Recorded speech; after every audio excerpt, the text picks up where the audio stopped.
Selamat malam dan selamat datang dalam program Kamu Bisa, karya mulai bisnis luar biasa. Kembali dengan saya Gilin Tumangkeng yang akan menemani pemirsa sepanjang 1 jam ke depan. Apa kabar? Semoga pemirsa semua dalam keadaan sehat. Karena pada malam hari ini kita akan membahas satu topik yang sungguh-sungguh menarik. Untuk itu sebelumnya mungkin bagi para pemirsa yang baru pertama kali hadir dalam program Kamu Bisa, saya mau menjelaskan sedikit mengenai program ini. Di mana program ini adalah kerjasama antara ASI atau Adventist Layman Services and Industries bersama dengan Hope Channel Indonesia yang merupakan ASI sendiri adalah perkumpulan profesional dan pebisnis awam Advent, di mana setiap malamnya kita akan memberikan banyak ide bisnis kepada para pemirsa yang sedang menyaksikan. Untuk itu, pada malam hari ini kita akan membahas tentang mengkudu dengan judul Mengkudu Fermentasi, Modal Kecil Potensi Besar. Sungguh menarik karena mengkudu adalah buah yang mungkin jarang orang konsumsi atau cari. Untuk itu, kita akan undang dan narasumber praktisi pada malam hari ini yaitu Pak Nunung untuk menyapa pemirsa yang sudah bergabung bersama-sama kita. Selamat malam Pak Nunung. Pak Anung, mohon maaf. Selamat malam Pak Anung. Boleh dites suaranya? Kelihatannya terputus. Baiklah, tidak apa-apa. Mungkin kita bisa lanjut terlebih dahulu karena setelah ini kita akan langsung berbincang dengan Pak Anung. Untuk itu saya mengundang kepada narasumber ahli yang hadir bersama kita malam hari ini. Di sini ada Dr. Marvel Ruben Suitono. Selamat malam Pak Ruben. Selamat malam Mbak Gil, selamat malam para narasumber, Pak Anung, Profesor Daniel, dan seluruh pemirsa Kamu Bisa dimanapun Anda berada. Salam sehat selalu. Salam sehat. Terima kasih Pak Ruben. Dan selanjutnya kepada Profesor Daniel Saputra. Selamat malam Pak Daniel. Selamat malam, selamat malam seluruh narasumber, selamat malam pemirsa. Selamat malam. Baik, untuk itu para pemirsa kami ingin mengundang semuanya yang hadir untuk turut aktif dalam memberikan pertanyaan mengenai diskusi kita pada malam hari ini, yaitu mengenai fermentasi mengkudu. Untuk itu, para pemirsa yang memiliki pertanyaan sesuai dengan topik malam hari ini bisa mengirimkannya melalui sosial media Hope Channel Indonesia ataupun call center yang tertera pada layar kaca Anda. Untuk itu, kita akan langsung saja mulai perbincangan kita pada malam hari ini dengan menyaksikan satu video singkat atau video profil dari narasumber praktisi kita, yaitu Pak Anung Rawan Ekoyanto.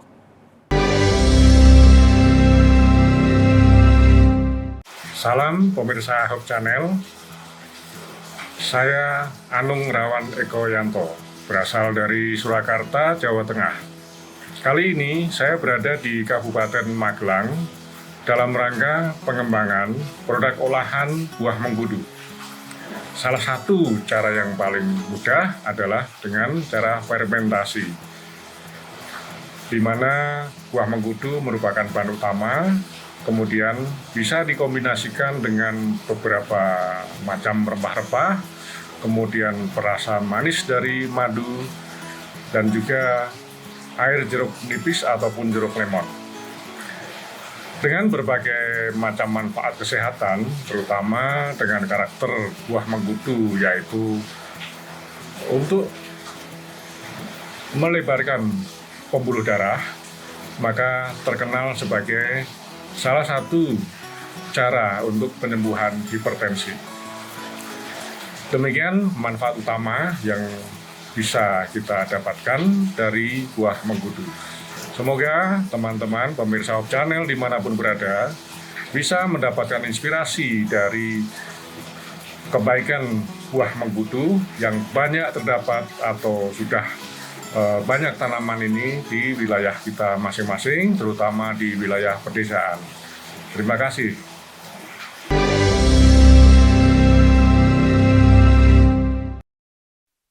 Kembali lagi dalam program Kamu Bisa, karya mulai bisnis luar biasa, di mana malam hari ini kita akan berbincang tentang fermentasi mengkudu.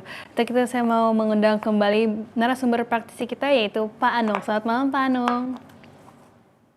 Selamat malam pemirsa Hope Channel. Kita berjumpa malam ini untuk membahas tentang buah mengkudu. Betul. Terima kasih Pak Anung. Nah, malam hari ini kita akan berbincang tentang buah mengkudu, di mana mungkin Pak Anung bisa menjelaskan sedikit mengenai buah mengkudu itu apa, kira-kira banyaknya ditemukan di mana, dan khasiatnya apa saja sebelum kita masuk ke dalam fermentasinya. Buah mengkudu memang saya kenal lama ya. Buah mengkudu. Sudah dari kecil ya, sudah usia SD mungkin sekitar 40 tahun yang lalu saya mengenal buah mengkudu.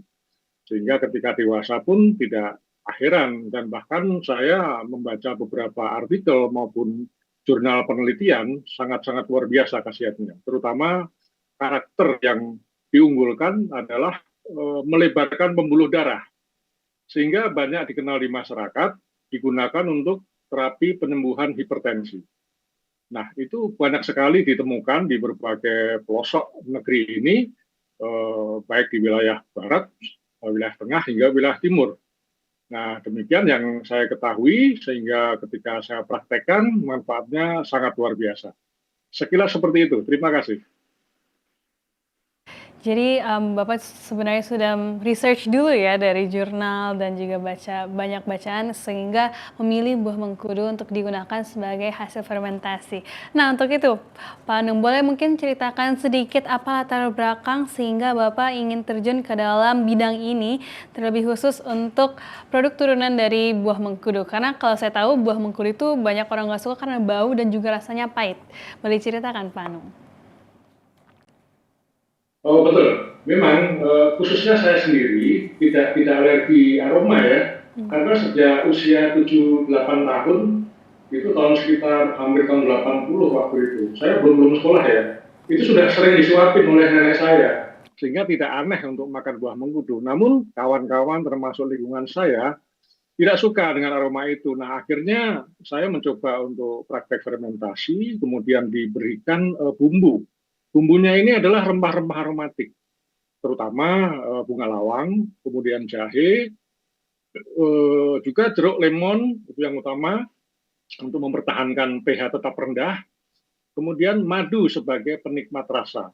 Nah, dari fermentasi gabungan bahan-bahan ini, sudah saya uji selama 1 tahun penuh ini ya, belakangan ini, karena saya membina komunitas di WA juga, di medsos terutama Facebook. Mereka tidak ada yang protes dengan racikan yang saya bikin, sehingga saya semakin bersemangat untuk menyebarkan khasiat buah mengkudu dengan cara pengolahan fermentasi. Terima kasih.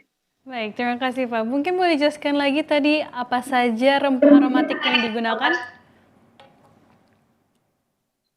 Oh iya, untuk rempah-rempahnya saya gunakan jahe, kemudian bunga lawang atau bumbu dapur ya, ini terkenal. Bisa juga dengan kayu manis, kemudian lemon dan madu sebagai penikmat rasa. Itu yang kita pakai. Baik, berarti bahan-bahan yang digunakan sebenarnya bisa digapai dengan mudah ya, bisa dibeli di pasar dan bisa dilakukan di rumah masing-masing. Untuk itu mungkin boleh ceritakan sedikit berapa lama proses fermentasi berlangsung selama Pak Anung lakukan sepanjang 1 tahun ini? Fermentasi yang paling cepat untuk keluar airnya itu mulai 3 minggu pertama. Itu sudah keluar air dan sudah bisa dikonsumsi, meskipun secara aroma mungkin kurang kuat ya. Nah ini biasanya saya teruskan hingga umur fermentasi 1 bulan. Namun ada beberapa juga yang saya fermentasi hingga 3 bulan, kemudian baru dipanen. Tapi semuanya enak semua, aman. Baik, berarti dari 3 minggu saja sudah bisa dikonsumsi, tapi mungkin lebih lama lebih baik ya Pak Anung. Yeah. Oke, baik. Mungkin dari saya sendiri masih bingung ini hasilnya apa, tapi hasil fermentasi ini berarti dalam bentuk cairan ya Pak, seperti minuman?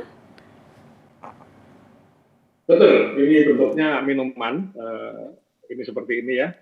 Ini minuman okay. Ini yang dituang aja di sendok, kemudian langsung diminum. Semudah itu. Oke, berarti cara minumnya juga hanya 1 sendok per hari atau bagaimana Pak?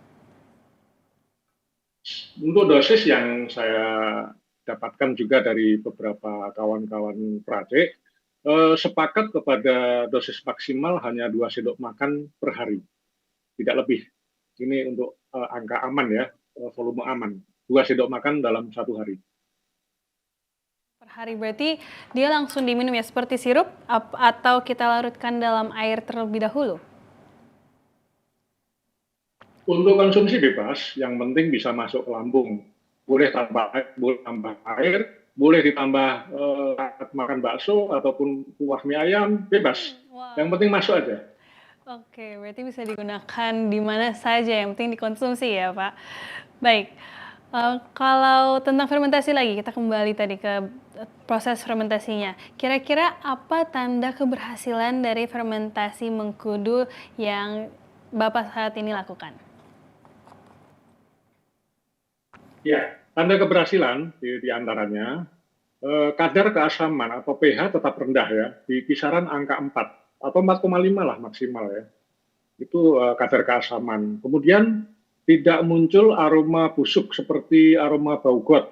Nah, kemudian tidak muncul adanya belatung atau itu apa anak-anak dari bayi-bayi serangga. Nah, kemudian berikutnya adalah tidak muncul jamur. Dan aromanya khas segar ya, segar asam. Itu sudah dan mudah dibuat itu. Baik, terima kasih Pak. Berarti yang harus diperhatikan adalah pH-nya antara 4 sampai 4,5, kemudian tidak bau busuk, tidak ada belatung, tidak ada jamur, dan juga baunya segar. Oke Pak Anung, terima kasih banyak. Mungkin kita akan lanjut berbincang-bincang setelah ini, tapi saat ini saya mengundang kepada para narasumber ahli terlebih dahulu. Oke, saya mau mengundang kepada Pak Ruben. Selamat malam Pak Ruben. Malam. Malam. Dari Pak Ruben sendiri, boleh tolong jelaskan secara ilmiah apa yang terjadi dalam proses fermentasi mengkudu itu? Baik, di fermentasi mengkudu, biasanya orang berpikir kalau di fermentasi mungkin nutrisinya hilang ya, seperti itu. Atau nanti jadi tidak berguna lagi. Nah, sebenarnya apa yang terjadi pada saat fermentasi itu di fermentasi mengkudu ini sebenarnya suatu proses untuk melakukan pencernaan terlebih dahulu tapi di luar tubuh. Oleh siapa? Oleh bakteri-bakteri pencerna.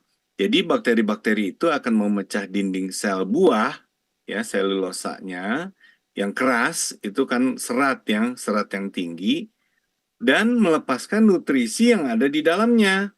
Nah, jadi jika mengkudu segar itu memiliki suatu senyawa yang kompleks, maka fermentasi mengubahnya menjadi molekul yang lebih kecil, sehingga bioavailabilitasnya atau bagaimana senyawa-senyawa tersebut diserap dan disebarkan di dalam tubuh itu menjadi lebih baik.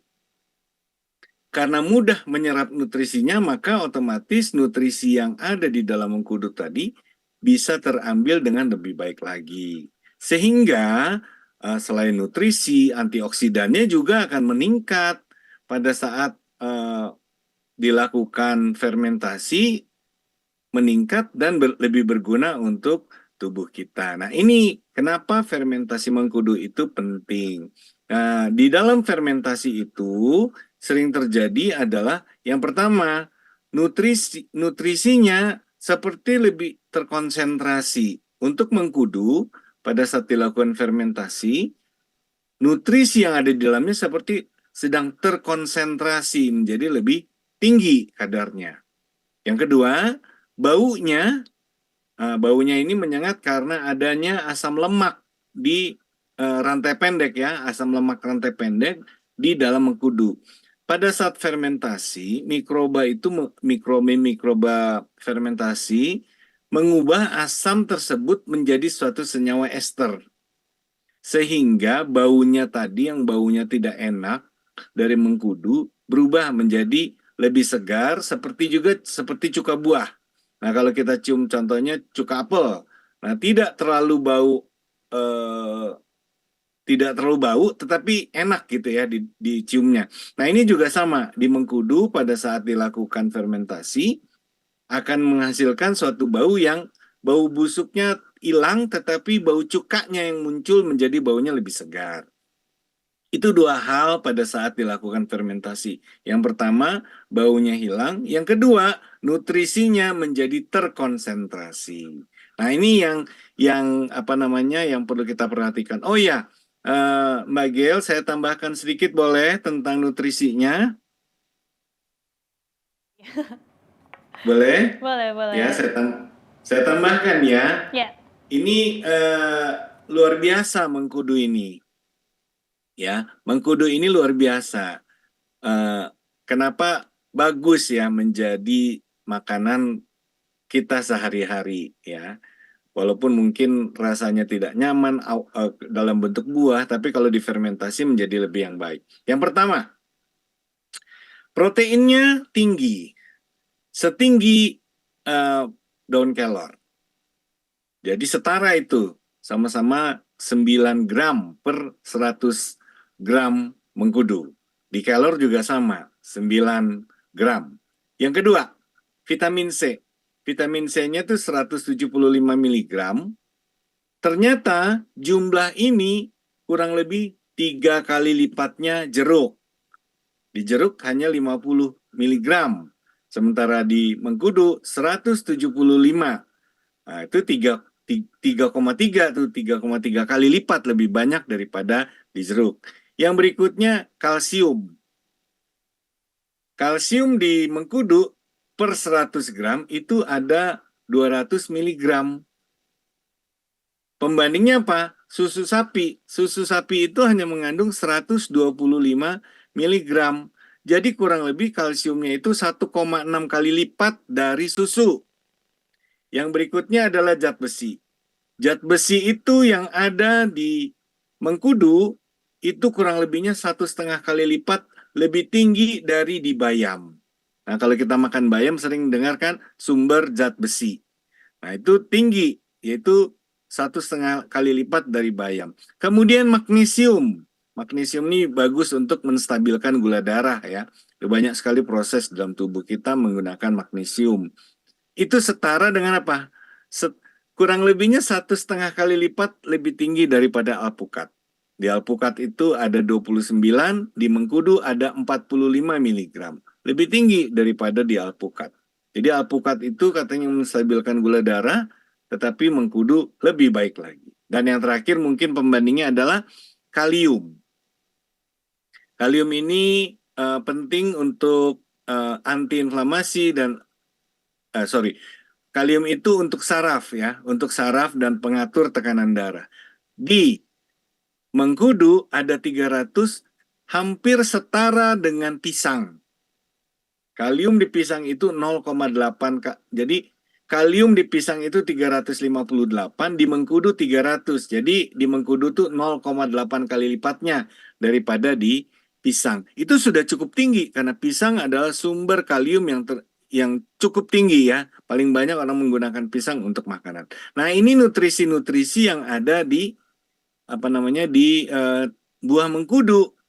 Nah, dengan nutrisi yang bagus, yang banyak tadi, sangat sayang kalau itu tidak dikonsumsi hanya gara-gara dia bau dan dia pahit. Jadi bagus sekali kalau mengkudu ini difermentasi supaya apa? Nutrisinya tetap dapat diperoleh dengan cara yang sudah difermentasi. Mungkin itu Mbak Gel dari saya. Terima kasih. Pak Ruben. Jadi para pemirsa banyak sekali nutrisi baik yang bahkan melebihi buah-buah yang saat ini kita konsumsi dari protein, vitamin C, kalsium, zat besi, magnesium dan kalium lebih tinggi dibanding apa yang sudah kita sering konsumsi saat ini. Untuk itu, sebelum kita lanjut, Pak Ruben mungkin satu pertanyaan lagi. Saya ingin bertanya kira-kira mengkudu ini apakah baik dikonsumsi untuk semua kalangan atau mungkin ada larangan untuk beberapa orang yang memiliki penyakit tertentu? Ya, yang pertama, mengkudu biasanya dikonsumsi oleh orang yang dewasa ya. Kenapa? Karena dewasa, dia sudah bekerja, penuh kesibukan, itu sangat membutuhkan suplemen biasanya. Nah, suplemennya diperoleh dari mengkudu tadi. Kalau masih kecil mungkin nggak suka ya minum itu, tapi nggak apa-apa juga dikasih. Hanya kebutuhannya tidak sebesar untuk orang yang dewasa. Ya, seperti itu. Nah, kalau kita bicara yang lain, tentang mengkudu dan kebutuhan-kebutuhan yang lain, kira-kira bagus nggak ya untuk orang yang sakit gitu ya, contohnya. Nah, karena mengkudu tadi memiliki begitu banyak nutrisi, dia memiliki nutrisi yang banyak, dan yang kedua memiliki senyawa-senyawa bioaktif yang cukup bagus juga. Senyawa-senyawa bioaktif ini berperan sebagai obat, ya, berperan sebagai obat. Dia banyak sekali digunakan untuk tekanan darah tinggi, khususnya untuk menstabilkan tekanan darah, ya. Jadi di pembuluh darah itu sangat elastis dan itu seringkali terganggu pada saat orang tekanan darah tinggi. Apa yang dilakukan? Mengkudu tadi membuat itu stabil sehingga tekanan darah turun atau tekanan darah itu menjadi stabil. Nah, itu tentang bagaimana si mengkudu tadi bermanfaat untuk orang yang sakit. Yang kedua, dia juga berguna untuk orang-orang yang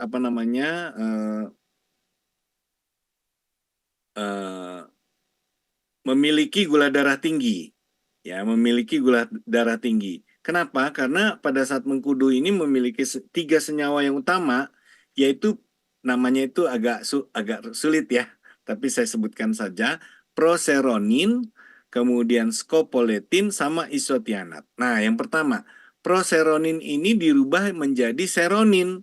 Tugasnya adalah memperbaiki sel yang rusak. Jadi banyak penyakit itu menyebabkan sel-sel tubuh rusak. Proseronin ini membantu, ya, memperbaiki sel-sel yang rusak. Yang kedua, scopoletin. Scopoletin ini tadi yang melebarkan pembuluh darah, sehingga kalau pembuluh darahnya melebar, tekanan darah jadi turun, jadi rendah, kan seperti itu. Sehingga fungsinya untuk menormalkan tekanan darah. Dan yang ketiga, isotiosianat, itu gunanya sebagai antiinflamasi. Antiinflamasi itu radang, ya, inflamasi itu radang. Jadi dia sifatnya supaya tidak radang, tidak bengkak, dan tidak panas gitu ya. Kalau bekerja terlalu banyak tuh kan kita jadi pegel, itu salah satu bentuk inflamasi juga. Nah, itu yang dijaga supaya dia bersifat antiinflamasi dan membantu regulasi gula darah. Jadi perannya di mana? Jadi paket lengkap dari senyawa-senyawa aktif yang ada di mengkudu itu bagus untuk imun dan metabolisme. Nah, ini orang-orangnya tadi lebih banyak orang yang bekerja aktif ya, dalam usia aktif itu bagus sekali untuk mengkonsumsi suplemen, tapi bukan berarti hanya untuk itu. Orang yang mungkin yang lebih tua, yang mungkin muncul penyakit-penyakit, silahkan dikonsumsi. Kalau yang anak-anak muda, Pak Anung tadi udah katakan mulai dari kecil ya, dari umur 6 atau 7 tahun bahkan sudah dicekoki dengan mengkudu tadi, itu bagus juga. Tidak ada masalahnya. Hanya kalau dia bentuknya fermentasi, karena terlalu asam, harus dijaga untuk yang sakit sakit lambung ya. Kurangi atau dikontrol dengan lebih baik. Mungkin itu saja, Mbak Ngel, kira-kira yang bisa saya sampaikan.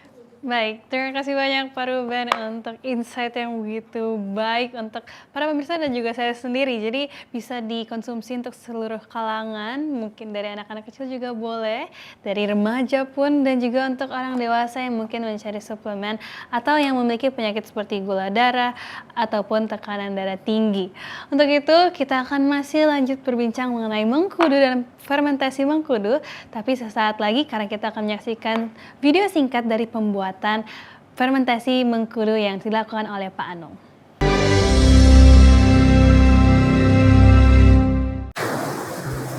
Selamat malam teman-teman. Hari ini kita menyaksikan proses pembuatan fermentasi buah mengkudu. Berikut ini buah mengkudu yang sudah kita siapkan. Kemudian menyiapkan juga air panas untuk nanti digunakan dalam mencuci, juga untuk menghindari tumbuhnya jamur, juga bibit serangga ataupun bibit penyakit yang menempel pada buah mengkudu. Nah, ini kita siapkan, ada panci stainless agar standar higienisnya terpenuhi. Kemudian ini teko untuk menyiapkan air panas. yang akan digunakan untuk menyiram atau membersihkan buah mengkudu segar yang dipetik dari kebun. Saat ini air panas sudah siap. Mari kita cuci bersih buah mengkudu agar terhindar dari bibit jamur, bibit penyakit, juga termasuk telur serangga yang kemungkinan ada di dalam permukaan buah mengkudu. Mari kita lakukan.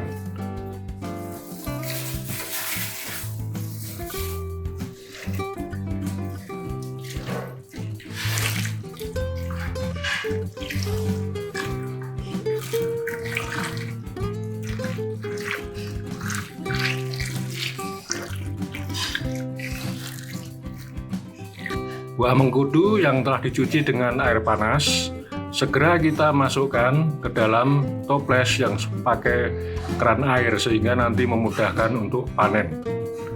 Mari kita lakukan. Ya, 1, 2, 3. Nah, dan seterusnya diambil satu persatu, dimasukkan ke dalam toples. Ini kita gunakan cara cepat saja supaya memudahkan untuk dipraktekkan. Memang sebaiknya menunggu setelah dingin ya, tetapi waktu kita terbatas sehingga kita kilap saja supaya bisa segera dipraktekkan. Nah, terakhir sudah masuk semua, kemudian toples kita tutup agar tidak terkena udara-udara luar ataupun serangga-serangga yang akan memasuki dalam toples ini. Terima kasih, semoga berhasil.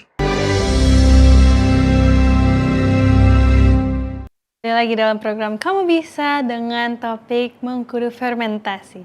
Saya akan mengundang kembali kepada Pak Anung untuk menjawab beberapa pertanyaan yang kamu miliki. Di mana saat ini saya ingin bertanya kira-kira bagaimana cara kita menyimpan produk yang sudah jadi atau hasilnya supaya bisa lebih tahan lama.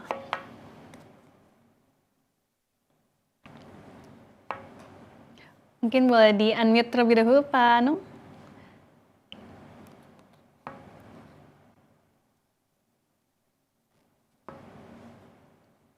Ya, boleh dites suaranya?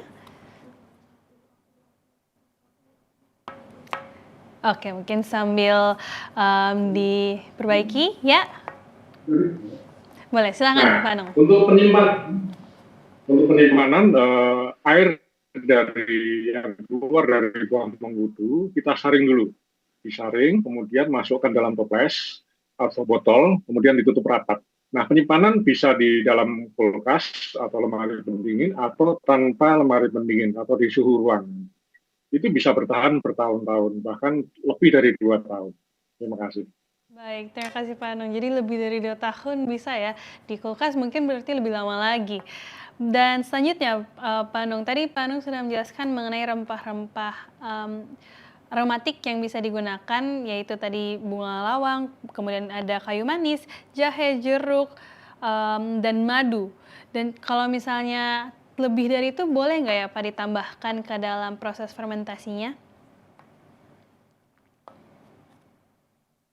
Menurut pengalaman teman-teman saya juga, rempah-rempah aromatik lainnya pun bisa dimasukkan, misalnya seperti pala ataupun mungkin cengkeh atau sereh. Ya, patokannya adalah tanaman-tanaman rempah-rempah yang aromatik sehingga semakin nikmat kita konsumsi. Baik, terima kasih Pak. Berarti yang di-highlight adalah rempah aromatik. Bisa apa saja, boleh diuji sendiri di rumah. Oke, selanjutnya Pak Anung. Kira-kira rasa yang dihasilkan dari hasil fermentasi itu apa? Karena kalau saya tadi dari fotonya, hasilnya cairannya warna hitam ya, dan stigma orang-orang saat ini kalau hitam biasanya rasanya tidak sedap. Jadi mungkin apa rasanya dan kira-kira bagaimana Bapak sendiri bisa menghilangkan atau mengatasi stigma bau dari mengkudu itu kepada masyarakat yang mungkin masih kurang tahu? Pertama, untuk rasa cenderung agak pedas karena ada jahe. Kemudian yang kedua, asam dan manis. Nah, ini mungkin bisa dibayangkan seperti itu kita sedang makan buah leci ya. Nah, seperti itu. Buah leci, jadi asam manis dan aromanya pun nikmat karena ada jeruk lemon tadi, cenderungnya segar ya. Baik, kemudian bagaimana mengatasi stigma bau khas mengkudu yang mungkin bau dan juga rasanya pahit kepada masyarakat yang mungkin belum terlalu tahu tentang ternyata nikmat ya kalau dihasilkan dari fermentasinya? Nah, ini memang perlu dirasakan sendiri ya bagi mereka yang ingin tahu rasa aroma seperti apa.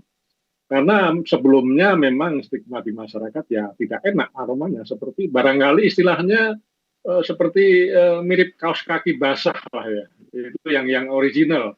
Nah, sedangkan yang saya buat ini versinya sudah ditambah rempah-rempah, maka memunculkan komposisi dengan penambahan rempah-rempah aromatik ini diperlukan agar di benak pemirsa pun sudah ada bayangan bahwa karena ini ada tambahan rempah-rempah aromatik, maka stigma tentang aroma yang kurang sedap ini bisa lebih diterima lah, seperti itu. Baik, selanjutnya Pak Anong, saat Bapak mulai bisnis ini, kira-kira berapa modalnya untuk pertama kali mulai? Boleh mungkin diceritakan sedikit? Kebetulan saya punya relasi ya, jadi awal mulanya bisa dari 100.000 ataupun 1 juta, karena ini relatif sekali. Seandainya saya punya pohon sendiri, tentu ini bahan baku utamanya adalah gratis. Tapi secara umum ya, dengan angka 100.000 pun kita sudah bisa membuatnya. Dan itu berhasil, tidak perlu mahal-mahal amat. Karena di pedesaan sudah cukup banyak ya rempah-rempah aromatik. Bahkan boleh dibilang gratis pun bisa kita memulai bisnis ini. Terima kasih. Terima kasih Pak Anong. Jadi bisa dari berapapun ya kita mulai, yang penting mau dan mau mencoba. Oke, selanjutnya Pak Anong, strategi pemasaran apa yang paling efektif yang Bapak lakukan saat ini untuk mempromosikan produk Bapak? Nah, strategi yang saya jalankan adalah pertama edukasi. Edukasi ini meliputi pengetahuan tentang buah mengkudu itu sendiri, kemudian membranding buah mengkudu bukan sekedar buahnya saja, tetapi bentuk tanamannya, bentuk buahnya, kemudian juga ada tambahan pengetahuan bahwa buah mengkudu ini sudah begitu lama sekali hadir di tengah-tengah kita ya. Artinya membranding ini saya lakukan melalui medsos, terutama di Facebook ya. Nah, di situ banyak artikel-artikel yang saya kumpulkan, baik artikel ulasan dari suatu media online ataupun jurnal-jurnal ilmiah, sebagian saya masukkan di situ. Kemudian saya mengakomodir anggota-anggota grup yang praktek, karena itu pun saya bimbing. Mereka bisa melaporkan proses yang mereka bikin, kemudian mereka konsumsi, kemudian juga khasiatnya untuk kesehatan juga dirasakan dari banyak anggota grup. Sehingga secara umum dari komunitas yang saya bangun ini memang semuanya mengerucut kepada suatu kebaikan dari buah mengkudu itu sendiri.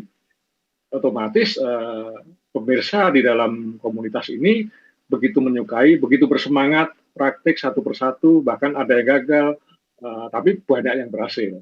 Nah, antar pulau ini mereka mulai dari Sumatera, ada Sulawesi, ada Kalimantan, Jawa terutama, Bali, hingga Indonesia Timur pun di anggota grup saya yang saya bikin ini, mereka melakukan praktek satu persatu. Otomatis dengan banyaknya animo dari anggota grup, buah mengkudu terbranding dengan sendirinya, sehingga ini menciptakan suatu kepedulian. Pertama, kepedulian pada kesehatan kita sendiri. Yang kedua, kepedulian kepada tanaman-tanaman mengkudu yang ada di sekitar kita. Ini cukup efektif, sehingga dalam 1 tahun penuh ini saya mencoba untuk melayani permintaan ataupun pesanan anggota grup, berjalan cukup lancar. Terima kasih.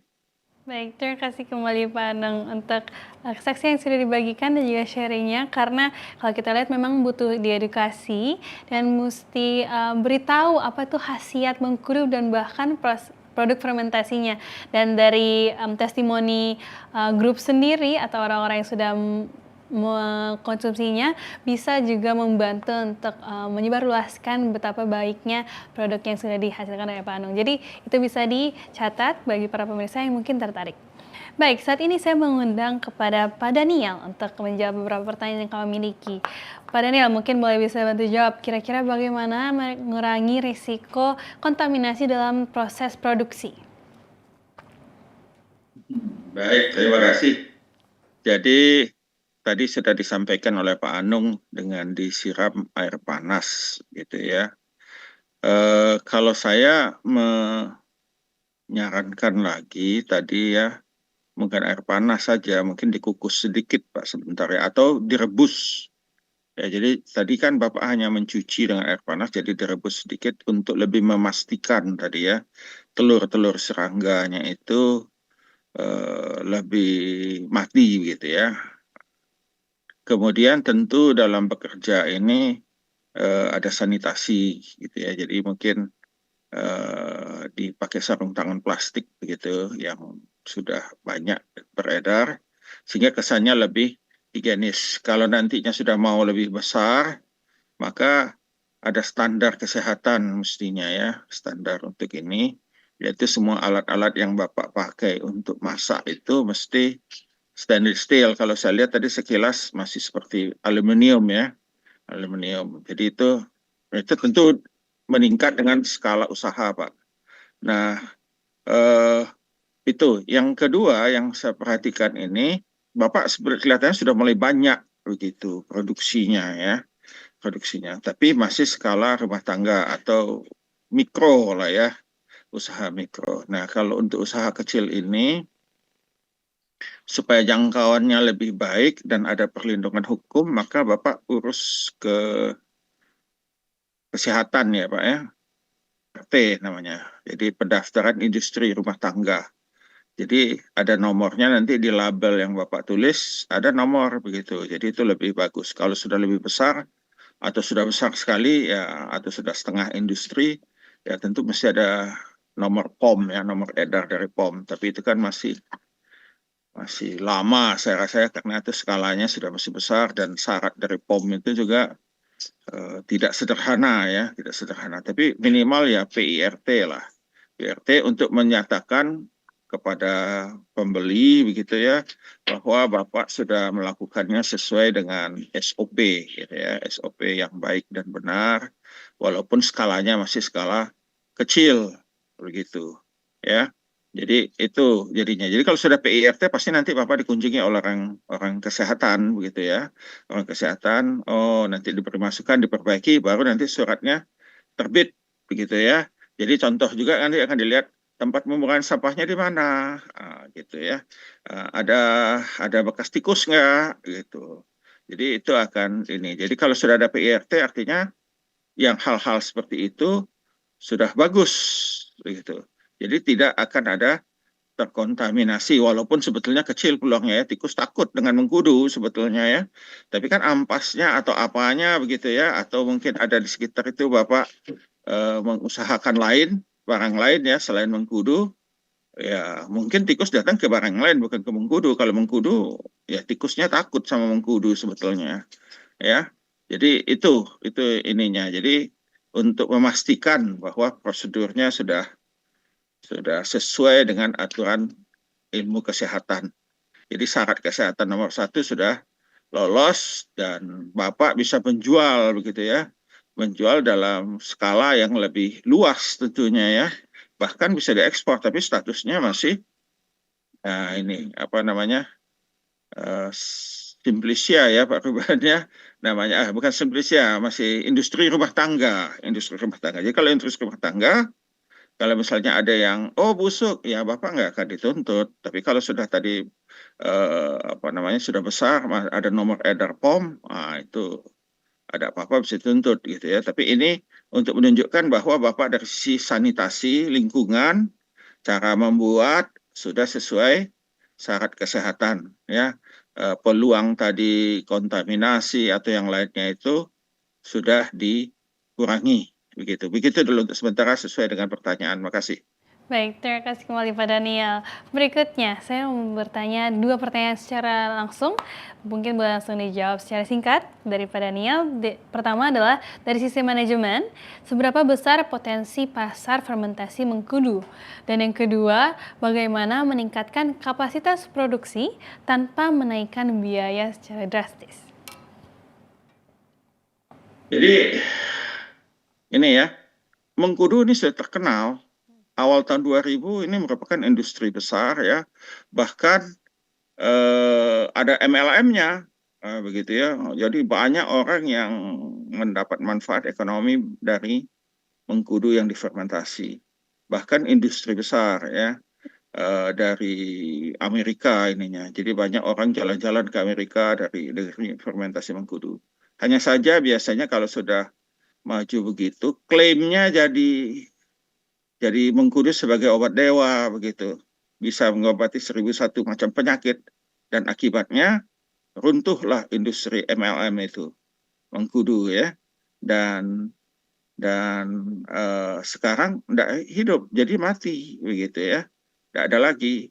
Nah, ini yang mesti dibangkitkan kembali ya, bahwa orang sebetulnya sudah tahu bahwa mengkudu, apalagi yang difermentasi mengkudu, mempunyai manfaat kesehatan seperti yang tadi disampaikan oleh Pak Ruben ya, apalagi untuk orang yang 35 tahun ke atas ya, yang sudah mulai ada radang ya di pembuluh sendi atau sudah mulai pegal-pegal dan ya semuanya itu, ini baik sekali ya, ini meningkatkan imunitas. Jadi ya klaim, jadi kalau supaya dia maju, klaimnya jangan jadi seperti yang zaman dulu. Zaman dulu itu dikatakan orang sakit apapun seolah-olah bisa disembuhkan oleh mengkudu, dan ternyata tidak begitu ya.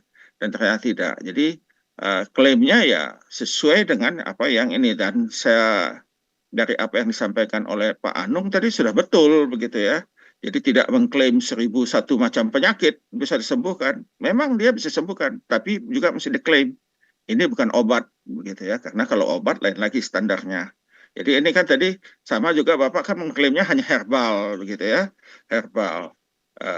Itu sudah betul begitu ya, sudah betul. Dan industrinya juga industri rumah tangga. Cuma saya tadi mencatatkan, menambahkan daftarkan PIRT begitu ya. Nah, jadi kalau masalah ekonomi, masalah bagaimana dia ini, tinggal kita yang mempromosikan. Ya, Bapak sudah punya komunitas, itu merupakan salah satu metode metode pemasaran yang relatif baik.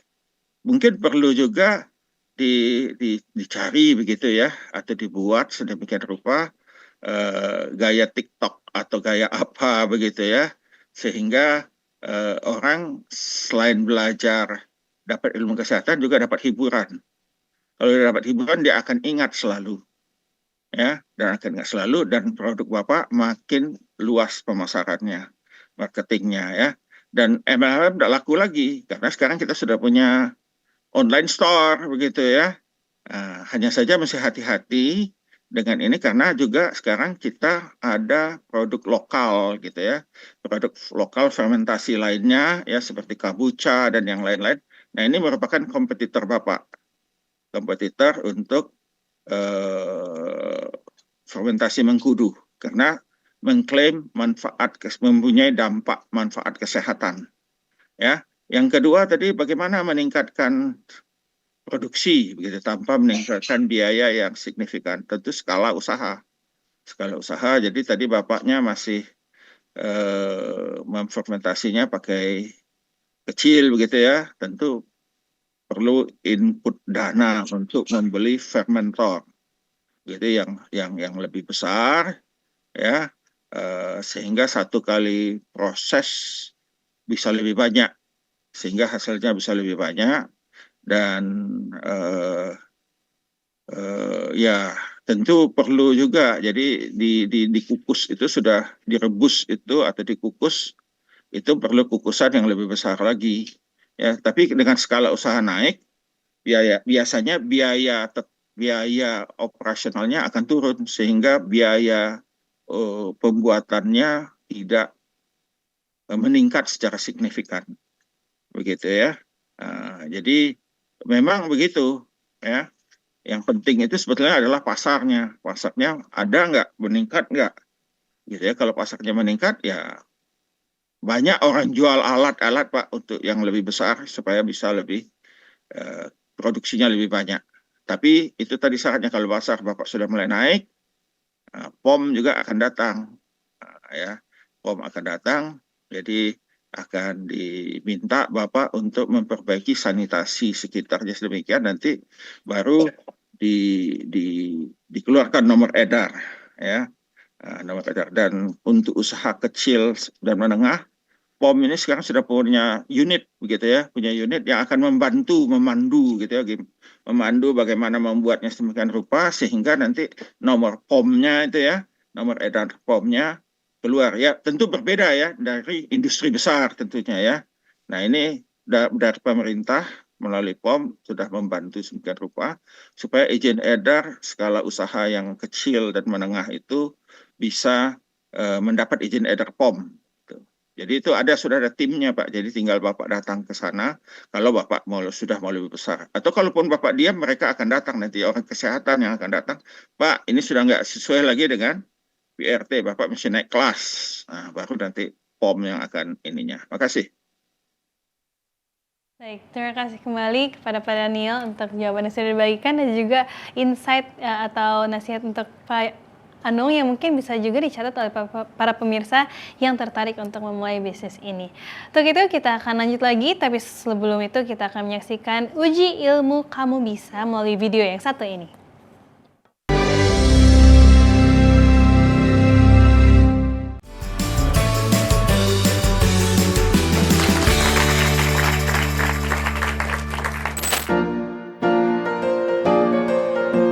Tahu itu buah nona?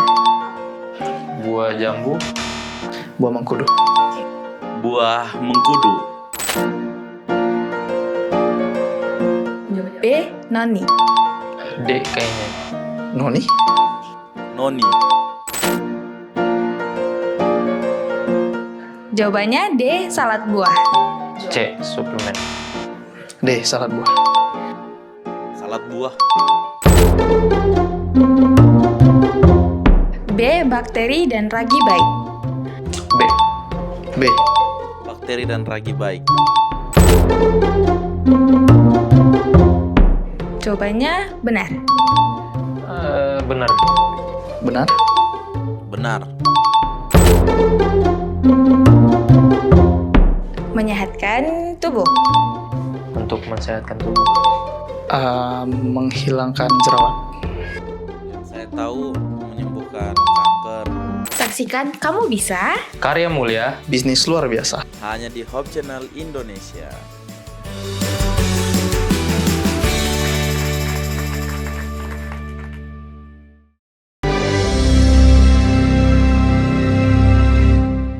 Kembali lagi dalam program Kamu Bisa Karya Mulia Bisnis Luar Biasa dengan topik fermentasi mengkudu. Saya mau undang kembali kepada Pak Anung untuk menjawab beberapa pertanyaan yang saya miliki. Dan mungkin bagi para pemirsa yang memiliki pertanyaan, boleh langsung dikirimkan melalui sosial media Hope Channel Indonesia ataupun nomor telepon yang sudah tertera pada layar kaca Anda.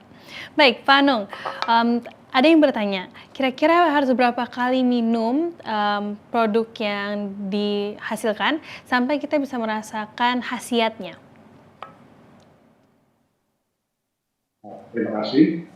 Umumnya dari beberapa pelanggan di komunitas, ini mulai minggu kedua sudah bisa merasakan. Terutama misalnya ya, untuk kaum perempuan yang biasanya mengalami PMS ataupun rasa sakit ketika menjelang datang bulan. Nah ini setelah dia konsumsi 2 minggu itu sudah berbeda jauh ya, sudah mulai nyaman ketika dia masuk ke masa datang bulan itu. Kalau yang lainnya untuk yang penderita stroke ini juga dia sudah bisa merasakan di minggu keempat. Terutama dia cerita kakinya ini tumit ini kaku sudah kaku. Setelah minum sampai satu bulan, dia tumitnya leluasa untuk digerakkan. Nah, kemudian ada lagi yang di jari tangan ini kaku juga. Ini juga di minggu ketiga sudah mulai merasakan sudah mulai lentur, bisa digerak-gerakkan. Jadi kesimpulan saya mulai minggu ketiga ini sudah cukup efektif meningkatkan kenyamanan dalam kesehatannya. Terima kasih. Jadi mulai minggu ketiga ya, kalau kita rutin mengonsumsinya dengan takaran yang tadi Pak Anung sudah bilang, 1 hari 2 kali sendok makan. Baik Pak Anung, selanjutnya kira-kira boleh cerita apa saja kegagalan yang Bapak alami saat produksi dan bagaimana cara mengatasinya? Terima kasih. Kegagalan produksi umumnya dimulai dari saat petik awal ya, pemetikan di kebun, Karena ini memang tahap awal kita mendapatkan bahan baku yang paling utama, sehingga harus diperhatikan pada saat petik ini diusahakan buah mengkudu tidak jatuh ke tanah. Jadi langsung kita bawa tempat, misalnya karung, tidak sampai menyentuh tanah. Nah ini yang pertama. Kemudian yang kedua, tidak menunggu lama dalam waktu 1 kali 24 jam, ini harus langsung diproses. Tadi seperti yang disampaikan, seperti Pak Daniel tadi sampaikan ya, bahwa direbus atau dikukus, ini termasuk hal yang sangat-sangat bagus sekali untuk meminimal resiko kegagalan produksi. Nah kemudian tempat seperti tadi Pak Daniel sampaikan harus higienis segala macam ya. Ini memang harus diperhatikan betul ya, dari peralatan harus stainless steel semuanya, kemudian dapur fermentasi pun juga harus dibersihkan, disanitasi. Nah kemudian kalau nantinya untuk membesar atau produksinya meningkat, tentu saya akan bekerja sama dengan pabrik herbal yang sudah memenuhi kualifikasi atau persyaratan dari standar kesehatan. Sehingga saya bisa berkolaborasi dengan apoteker pabrik herbal untuk saling bersinergi. Jadi apa-apa yang kurang dari saya nanti akan disempurnakan oleh beliau apoteker di pabrik herbal. Sehingga saya tidak sendiri di sini. Selalu ada yang mengingatkan apa kurang ini, kurang itu, sehingga ini lebih terjaga dari sisi higienitas, kemudian keberhasilan. Karena saya bekerja sama, tidak sendiri. Demikian.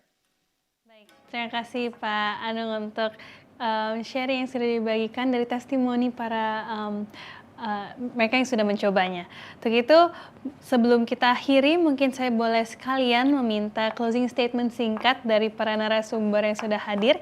Pertama-tama kepada Pak Anung sendiri, boleh berikan closing statement. Ya, mari kita olah bahan-bahan nabati atau bahan kekayaan alam dari tanaman-tanaman di Nusantara ini yang begitu melimpah ruah, kemudian bukan hanya diolah sekedar menjadi bisa dikonsumsi, tapi lebih dibuat variasi bentuk dari olahan, bukan hanya diminum, tapi juga bisa dinikmati dalam bentuk yang lain, misalnya permen jelly ataupun dodol, kemudian selai. Nah, ini akan memperluas bahan-bahan yang dari mengkudu melebar atau bervariasi sehingga mudah kita konsumsi. Dengan bervariasinya produk olahan, tentu masyarakat luas punya pilihan, tidak melulu hanya bentuk cair, sehingga bisa disesuaikan dengan keinginan kita atau lebih menyukai dalam bentuk apa. Nah, ini saya kira akan lebih memperluas lagi pasar yang bisa dijangkau dengan berbagai variasi bentuk olahan. Terima kasih.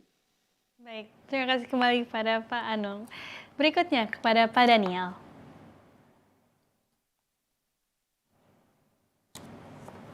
Baik, mengkudu mempunyai manfaat yang banyak bagi kesehatan, khususnya bagi orang yang sudah berumur 35 tahun ke atas, ya, yang mulai terasa banyak pegal-pegal, ada radang di sendi dan sebagainya, dan juga mulai ada penyakit degeneratif seperti darah tinggi, kolesterol, ya. Jadi mempunyai manfaat yang baik bagi kesehatan, juga meningkatkan imunitas. Dan mempunyai juga yang tidak kalah penting, mempunyai prospek bisnis, gitu. Oleh karena itu kami mengajak para pemirsa untuk mengikuti langkah Pak Anung.